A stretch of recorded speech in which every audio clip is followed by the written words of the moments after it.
Հաճելի է ձեզ տեսնել, առաջիկա տարում մենք բուրըն շատ հաճախակի կհանդիպենք, այնպես չի, որ անցած 2 տարիների պես, նախ ուզում եմ արձանագրեմ, որ 24 թվականին, երբ որ պատրաստում էինք 25 թվականին, մեզ մոտ այն միտումներ, որ մենք ընտրություններ չունենք 25 թվականին, այսինքն չէր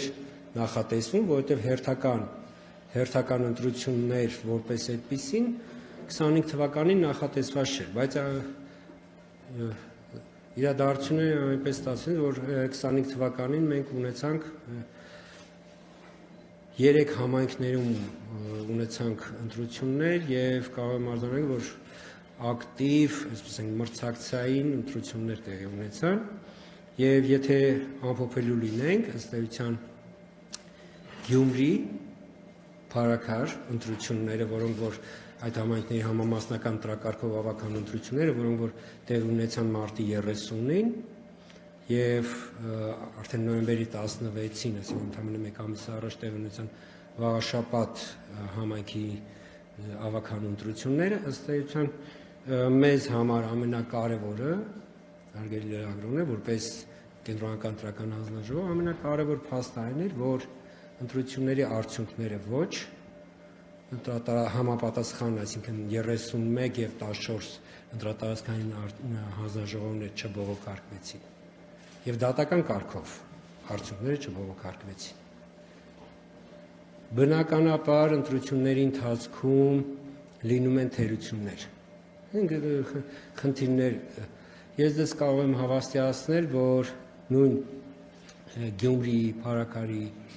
Վաղաշապատի համայնքներում տեղի ունեցած ընտրությունների թերությունների, խնդիրների, ասենք, չի եղել մեկ ահազանգ կամ որևէ այսպես խնդրի դիտարկում, որ անարձագանք մնա։ Եվ այսպես ասենք, մեր առաջնային մոտեցումը եղել այն օպերատիվ խնդիրը վերացնել, թերությունը վերացնել։ Սա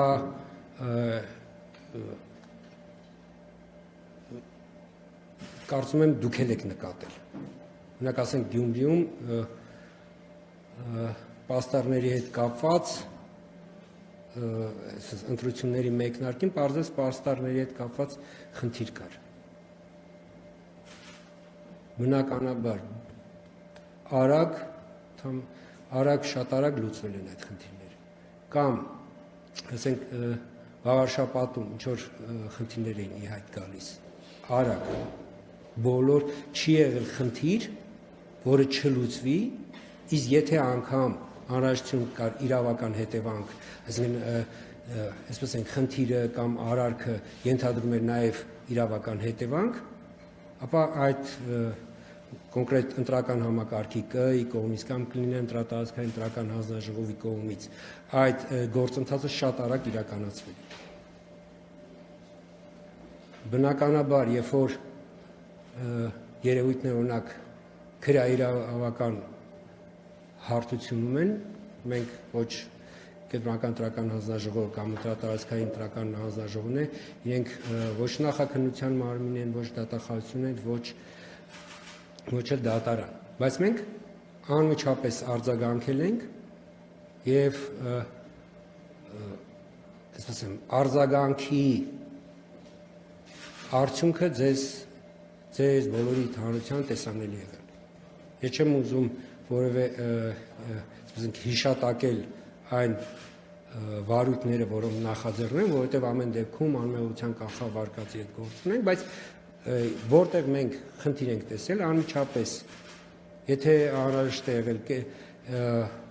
կենտրոնական ընտրական հանձնաժողովի դատախազություն գրություն ուղարկվել, իսկ եթե ընտրատարածքային ընտրական հանձնաժողովի տիրույթում է եղել, ընտրատարածքային ընտրական հանձնաժողովն է իրավապահներին դիմել։ Եվ որևէ դեպք չի մնացել անհետևանք։ Ես ուղղակի արձանագրային կարգով ասեմ, որ օրինակ Գյումրի ընտրությունների հետ կապված թիվ 31 ընտրատարածքային ընտրական հանձնաժողով ստացել է 7 դիմում։ այսինքն ամբողջ ընտրությունների ընթացքում ու դա եղել է մինչև քվեարկությունը, սա էլ արձանագրենք, այսինքն դա մինչև քվեարկությունը ստացված դիմումներն են։ Բնականաբար, ինչպես նշեցի, բոլոր օպերատիվ հարցերը արագ օպերատիվ լուծում են ստացել եւ բոլոր այն դեպքերում, երբ որ դիմումը նաեւ այսպես ասենք օպերատիվ լուծում խնդիրը լուծելուց զատ նաեւ ենթադրել է գրավոր նաեւ քննություն,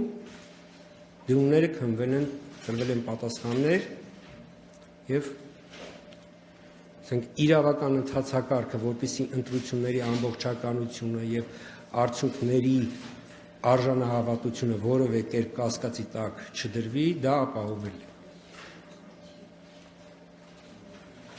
Հարաքարի ընտրությունների հետ կապված դիմում բողոք ընդհանրապես չենք ստացել, դա ուղղակի արձանագրում։ Վաղարշաբաթի ընտրությունների ընթացքում ստացել ենք 3 դիմում։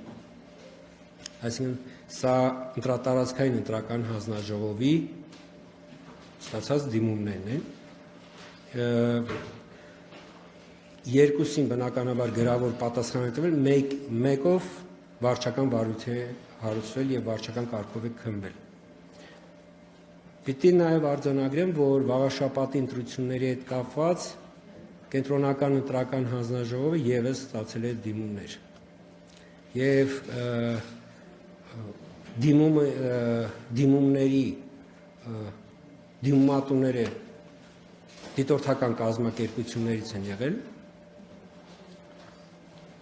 մեկ այլ դիտորդական կազմակերպության գործունեության հետ կապված։ Հաշվի առնելով, որ ժամանակահատվածը այդ ժամանակ, երբ որ դիմումը վարչական վարույթով մենք պիտի քննարկեինք, ըստ էության ինքը շատ մոտ էր արդեն քվեարկության օրվան եւ գիտակցելով, որ եթե մենք հնարավորություն ունեինք կամ ուրբաթ օրը, այսինքն նոյեմբերի 14-ին դիմումը քննելու կամ 15-ին լռության օրը։ Եվ հաշվի առնելով այն հանգամանքը, որ 14-ին քննելու դեպքում եւ եթե, այսպես ասենք, որովհետեւ մենք չենք բացառում, որ այդ դիմումի քննարկման ընթացքում կարող են նաեւ քաղաքական հայտարարություններ հնչել, որովհետեւ այսպես ասենք, դիմումի էությունը այն էր, որ մեկ դիտորդական կազմակերպությունը, մեկ այլ դիտորդական կազմակերպության մեղադրում էր քաղաքական չեզոքությունը խախտելու մեջ։ Եթե ուղղակի ես ձեզ համար տեղեկացնեմ, որ դիտորդական կազմակերպությունները իրավունք չունեն քաղաքական դիրքորոշում դրսևորելու։ Սա ուղղակի ընտրական օրենսգրքի 30 հոդված է։ Ավելի 23 հոդվածը դիտորդական կազմակերպություններին, դիտորդներին արգելում է զբաղվել նախընտրական քարոզչությամբ։ Եվ նոյեմբերի 15-ին մոտ 10 ժամանոց նիստ է տեղի ունեցել կենտրոնական ընտրական հանձնաժողովում։ Դա բնականաբար ի սկզբանե լրատվամիջոցներ եկել էին նիստի, բայց մենք բոլորի ուշադրությունը հրավիրեցինք այն փաստի վրա, որ մենք լռության օրն է այդ նիստը տեղի ունենում, այսինքն լուսաբանելիս պիտի լրատվամիջոցները պահպանեին լռության օրվա հետ կապված կանոնները եւ խնդրել էին, որպեսզի ուղիղ հեռարձակում, եթե հնարավորության դեպքում տեղի չունենար, որովհետեւ այդ դեպքում ուղղակի ակամա լրատվամիջոցը ինքը ակամա, ասենք եթե որևէ նիստի ներկաներից որևէ մեկը քաղաքական հայտարարություններ աներ, ինքը ակամա լրատվամիջոցը եթե հեռարձակելու դեպքում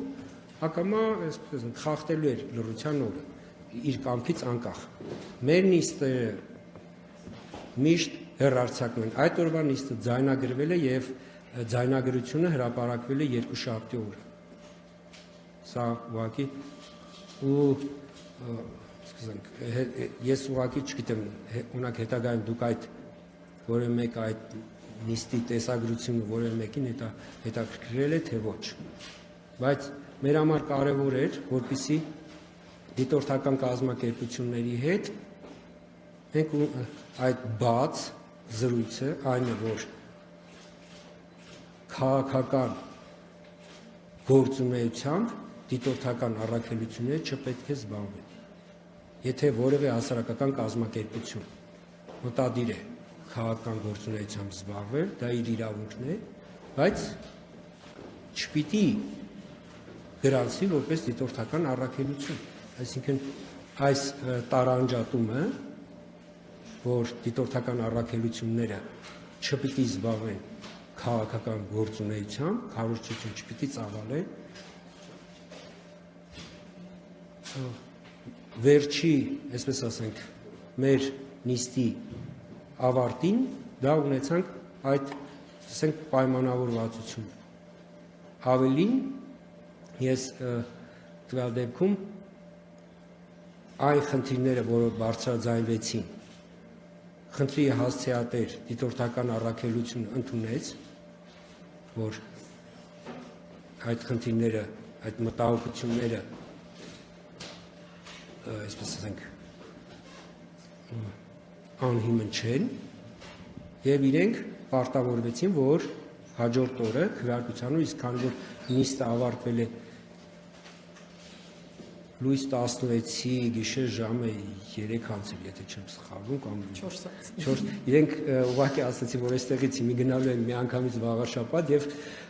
այն ինչ խնդիրները բարձրացվել է, մենք բացառենք, որ նման այդ խնդիրները, այդ նման թերություն կամ խախտում տեղի ունենա։ Եվ արդեն քվեարկության ընթացքում ես պիտի ուղղակի արձանագրեմ, որ այդ ձեռք բերված պայմանավորվածությունը դիտորդական առաքելությունների հետ պահպանվել է։ Այսինքն դիտորդական առաքելության դիտորդները տեղամասերում, այսպես ենք, հնարավորինս զերծ են մնացել քաղաքական, նույնիսկ թաքնված քարոզչություն իրականացնելուց։ Այստեղ, այսինքն այն ինչ որ մեր համար կարևոր էր, որպեսզի այդ, տեսեք, դիտորդական առաքելությունները հանրային վերահսկողության ամենակարևոր սուբյեկտն են իրենք, հանրային վերահսկողություն իրականացնողը իրենք են ընտրություններում։ Եվ այդ ինստիտուտի կայացվածությունը մեզ բոլորիս համար շատ կարևոր է, շատ կարևոր է, որպեսզի առաքելությունները գործեն չեզոքության դիրքերից եւ, այսպես ենք, օբյեկտիվության տեսանկյունից իրենց դիտարկումները կասկածի տակ չդրվեն։ Մեզ համար որպես ԿՀԻ շատ ես միշտ դիտորդների հետ կազմակերպությունից շվեդ ես ասում եմ, ինձ համար ամենացանկալի տարբերակն է, որպեսզի մենք կարողանանք մեր տեղական դիտորդների դիտարկումները ոչ թե, այսպես ասենք, ընդունենք որպես օբյեկտիվ իրողություն, այսինքն այդ վստահությունը այնպիսին լինի, որպեսզի մենք այլ, այսպես ենք, երբ որ ահազանգը ստանում ենք, մեզ մոտ կասկած չունի, արդյոք նման բան տեղի է ունեցել իսկապես թե ոչ։ Բնականաբար մենք ստուգում ենք, բայց մեզ համար ամենացանկալին, որպեսզի այդ լրելային գործընկերությունը կայանա ու կարող եմ ասել, որ այս պահին մենք դրական ընթացքով ենք այս ուղղությամբ շարժվում, այսինքն մեկ-մեկու նկատմամբ հարգանքով եւ գործընկերային, այդպես ասեմ, գործընկերային, այսինքն խնդիրները գործընկերային քննարկում, այդ թվում նաեւ երկուստեք գույքագրում ենք օրենսդրության հետ կապված բացերը կամ այսպես ենք թերությունները, որպեսզի հետագայում երբ որ ընտրական օրենսգրքի, այսպես ենք, եւս մի շրջապուկ լինի ունակ վերանված թերություններին անդրադառնալու, այդ շրջանում անդրադառնանք, ինչպես դա եղավ 22-24 թվականներին, այդ այսինքն ազգային ժողովի 21 թվականի ազգային ժողովի ընտրություններից հետո։ Ենթադրվում է, որ 26 թվականի ազգային ժողովի ընտրություններից հետո էլ արդեն եւս գույքագրված խնդիրներից հետո ապագա խորհրդարանը, այսպես ենք, այդ խնդիրներին կանդրադառնա։